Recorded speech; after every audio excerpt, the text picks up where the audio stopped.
Life is unpredictable bro. మన చావు ఎప్పుడు వస్తుంది అనేది మన చేతుల్లో ఉండదు, చిటికలో జరిగిపోతుంది.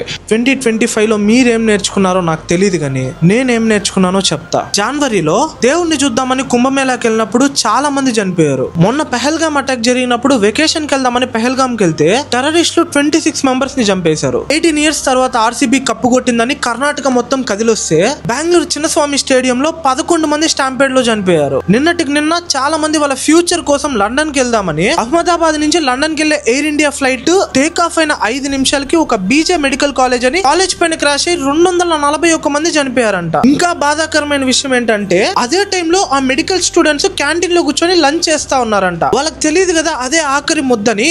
ఆ ఫ్లైట్ క్యాంటీన్ బ్లాక్ పైన క్రాష్ అయినప్పుడు 5 మంది స్పాట్ లో చనిపోయారు, 50 మందికి ఇంజురీస్ అయ్యాయి. అండ్ ఈ రోజు చిత్తూరు నుంచి బెంగళూరుకి వెళ్ళే ఒక ఆర్టీసీ బస్ ని లారీ గుద్దేసి హొస్కోటి దగ్గర 7 మంది చనిపోయారంట.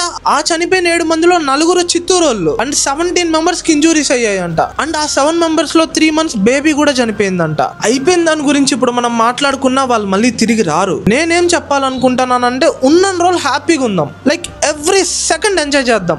మీకు ఎవరితోనే ఇష్యూస్ ఉన్నాయా, లైక్ ఒక్కసారి చెప్పి సార్ట్ అవుట్ చేసుకోండి. ఇంతకు మించి నేనేం చెప్పలేకపోతున్నా. ఈ 2025లో నేను నేర్చుకునేది అయితే ఇదే. అండ్ ఈ 2025కి ఇవన్నీ చూసిన తర్వాత మీరేం చేంజ్ చేసుకోవాలనుకుంటున్నారో ఖచ్చితంగా కామెంట్ చేయండి. ఈ వీడియో ఒక్కరికి యూస్ఫుల్ అయినా I will be more happy. నేను చెప్పింది అర్థం కాలేదా? అయితే సబ్స్క్రైబ్ చేసుకోండి, మళ్ళీ చెప్తా.